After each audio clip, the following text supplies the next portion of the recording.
Kaisar Sihir, Magic Emperor bab 491 sampai dengan 492, 5 ketidakkekalan.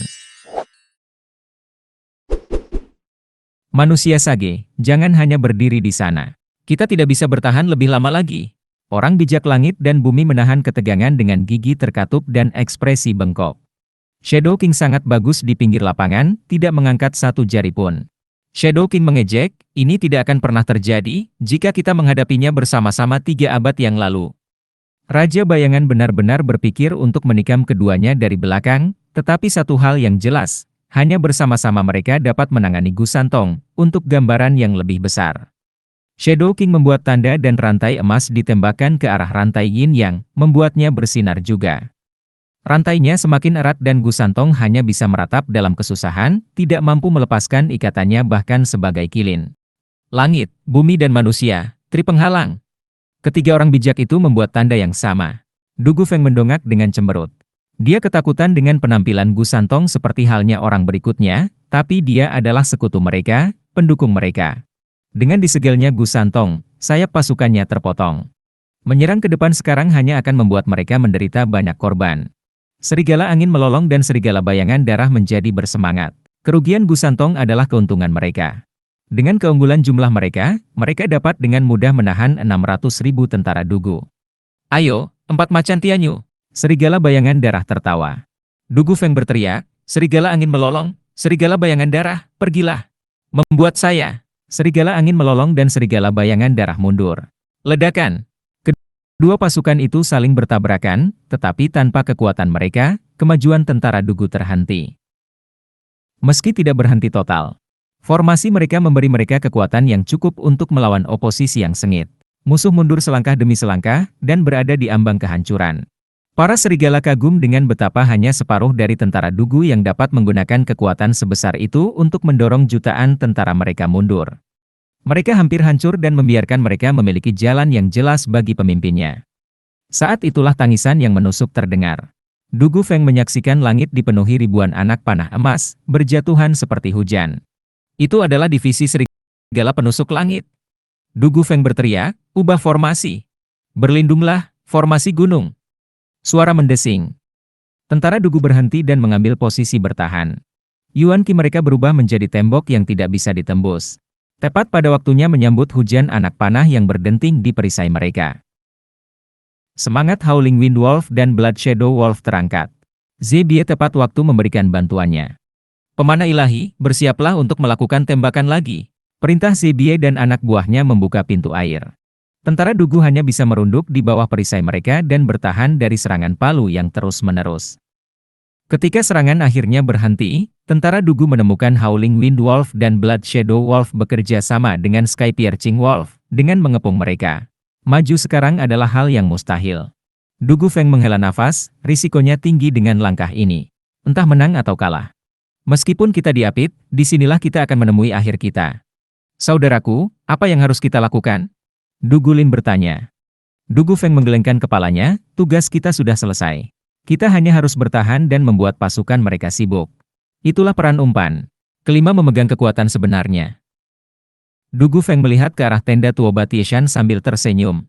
Di kota Winggaze, tuan rumah menyaksikan tentara Dugu ditembaki, Gu Santong terikat dan khawatir karena cemas. Pavilion Lord Long, apa yang harus kita lakukan? Kita harus menyelamatkan mereka atau semua orang di kota ini akan mati, kata nenek. Long Yife menghela nafas, dan menurutmu bagaimana kita melakukan itu?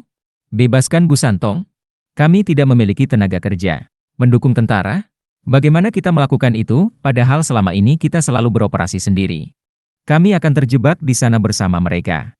Yang bisa kami lakukan hanyalah menunggu Zuofen. Yang lainnya menghela napas. Xie Xiaofeng menggelengkan kepalanya, pernahkah kita berpikir akan tiba harinya ketika kita, pemimpin 7 rumah yang perkasa, dengan prestise yang tak terbatas, akan berakhir begitu tidak berdaya? Kita hanya menjadi penonton dalam pertempuran yang akan menentukan nasib kita. Hahaha, sekarang aku melihat betapa lemahnya tuan rumah sebenarnya. Yang lain menggemakan sentimennya dengan tawa tegang. Di pihak Li Jingtian, para tetua berlari menyelamatkan diri. Pelayan Suo, sepertinya mereka tidak mengejar. Mungkin mereka tidak peduli dengan kita dan sekarang membantai kota Winggaze. Tidak. Zuo Fen dengan tegas berkata, aku merusak pakaian dagingnya dan orang itu pasti sangat marah. Dua orang lainnya akan bersamanya demi penampilan, demi menyelamatkan nama mereka. Mereka terlalu percaya diri dengan kekuatan tahap ethereal mereka, berpikir dalam hati bahwa balas dendam sangatlah mudah. Mereka tidak akan pernah menggunakan tipuan untuk menarik kita keluar dengan menyerang kota Wingaze. Terlalu menyusahkan jika mereka tidak perlu melakukannya. Qiu Yanhai menggerutu, pelayan Zuo, lain kali jika tipuan aneh seperti perangkap madu muncul di benakmu, bisakah kamu tidak melibatkan bidiku? Hahaha, kamu pikir aku ingin melakukan itu? Dia adalah korban dari keadaan. Zuo Fen berkata, rencananya adalah menarik para ahli dengan membuat mereka kesal dan memberikan ruang bernapas bagi 4 macan Tianyu. Mengenai bagaimana kita melakukan hal itu, semuanya bergantung pada musuh. Bukan salahku kalau ada orang mesum yang muncul, bahkan menciumku dengan mulut kotornya. Jadi kenapa kamu begitu kesal? Tidak ada yang menyentuh bidik kamu. Faktanya, sayalah korbannya di sini. Yang lainnya tertawa. Qiu Yanhai membungkuk, terima kasih banyak, Steward Zuo, karena telah menyelamatkan bidik saya. Itulah yang dilakukan rekan satu tim. Jangan pedulikan itu, penatua Qiu, hahaha. Zuo Fen melambai padanya.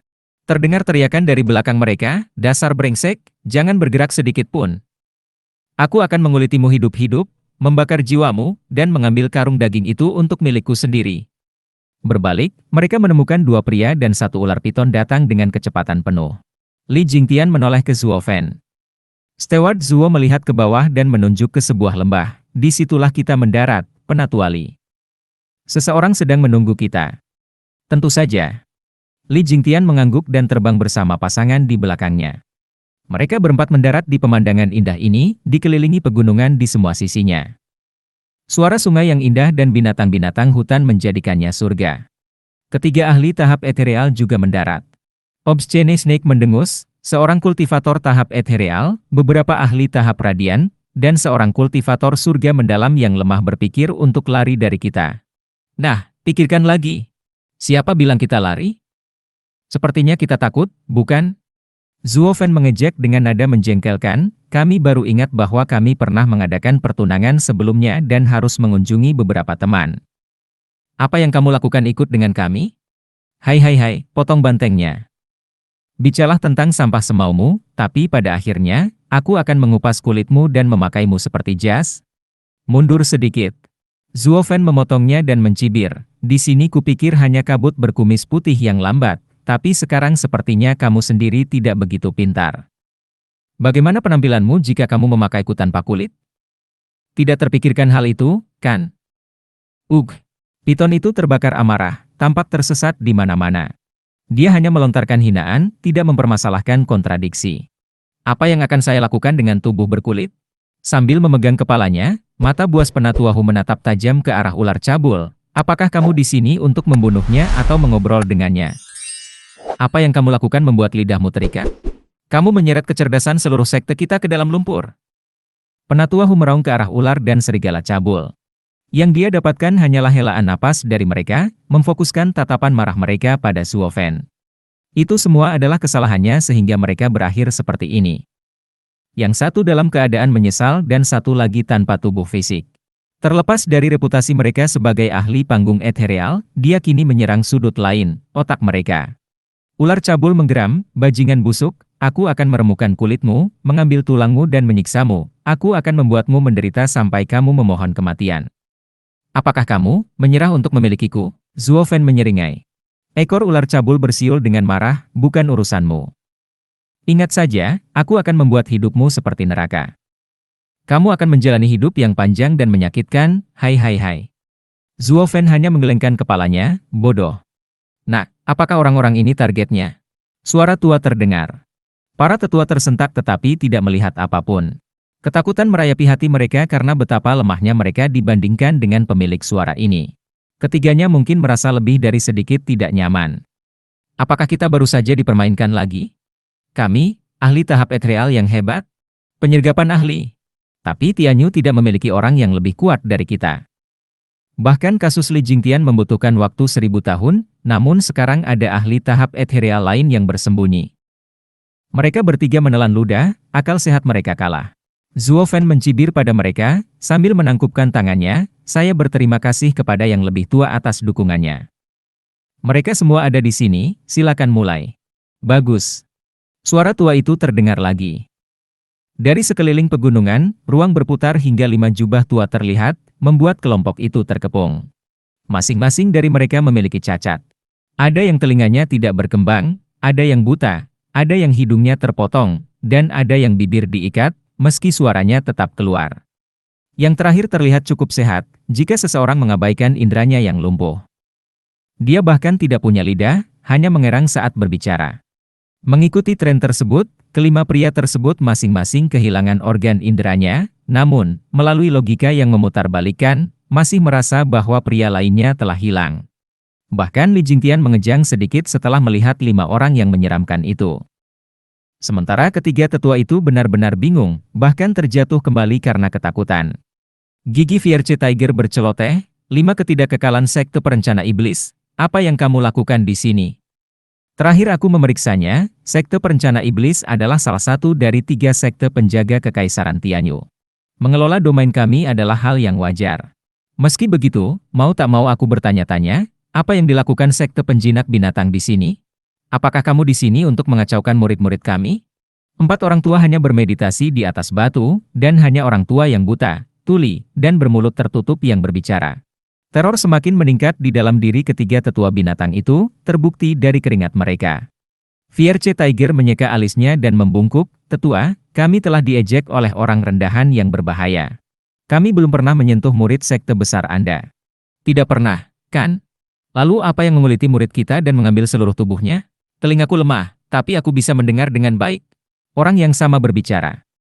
Ketiganya sekarang panik, menangis pada Zuo Fan, "Kamu adalah murid sekte perencana iblis?" "Ya, sedang dalam proses." Zuo Fan mengangkat bahu. Ketiganya bergetar seperti dedaunan dan kebencian meledak di dalam. Oh, bukan karena penyesalan, tapi dengan kebencian yang diarahkan pada laporan intelijen mereka. Mereka melakukannya dengan sengaja. Bagaimana lagi mereka tidak mengetahui bahwa target kita adalah sekte perencana iblis? Apa yang seharusnya menjadi pekerjaan masuk dan keluar yang sederhana, di bawah pengawasan sekte penjaga Tianyu, kini telah menjadi tugas untuk menargetkan murid sekte perencana iblis. Kaisar Tianyu khususnya.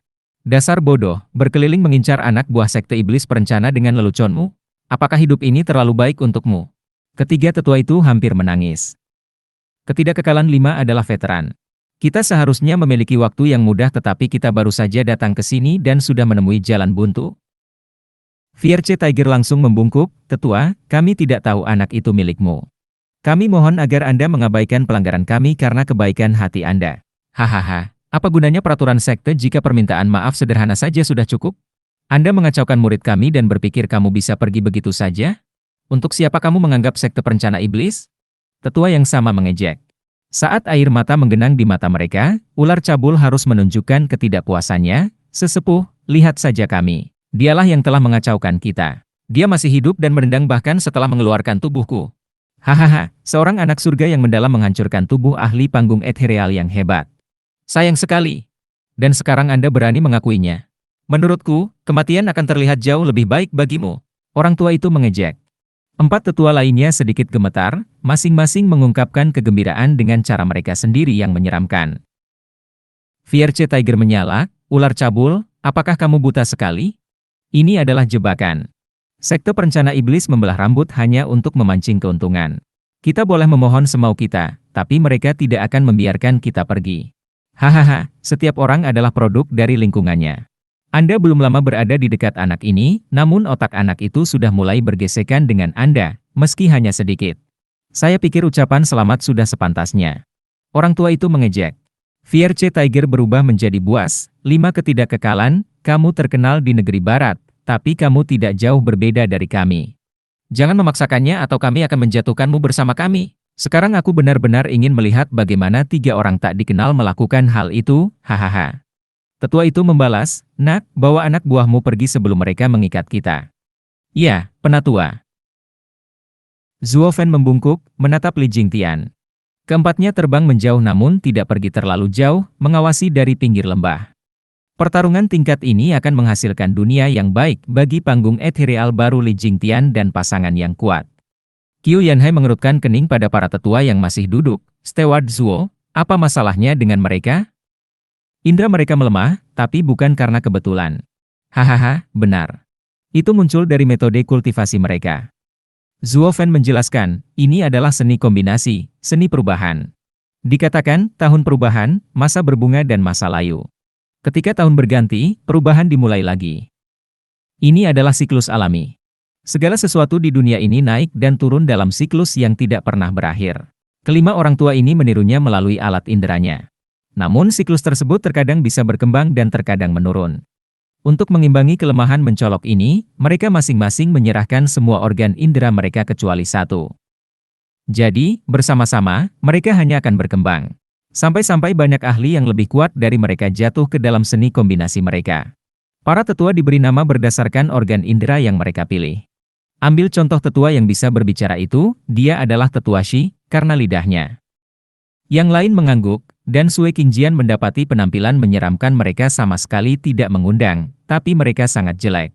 Betapapun hebatnya seni itu, saya tidak akan pernah mempraktikannya. Yang lainnya tertawa. Zuo Fen melanjutkan, Saudari Sue, kamu meremehkan seni perubahan. Tidak ada orang yang bisa melatihnya. Paling tidak yang harus Anda siapkan adalah menyerahkan wajah Anda, tetapi Anda juga harus bergabung dengan 4 orang lain dalam menggunakannya. Meskipun masing-masing dari mereka masih memiliki indera yang berfungsi, itu adalah kebijaksanaan kelompok untuk menggunakannya. Dan disitulah letaknya, Anda tidak bisa mengendalikannya. Menanggapi keterkejutan mereka, Zuo Fen tersenyum, bagaimanapun, ada 3 orang bodoh yang ceroboh yang mencobanya. Sebaiknya kau menatap ahli tahap etrial sejati.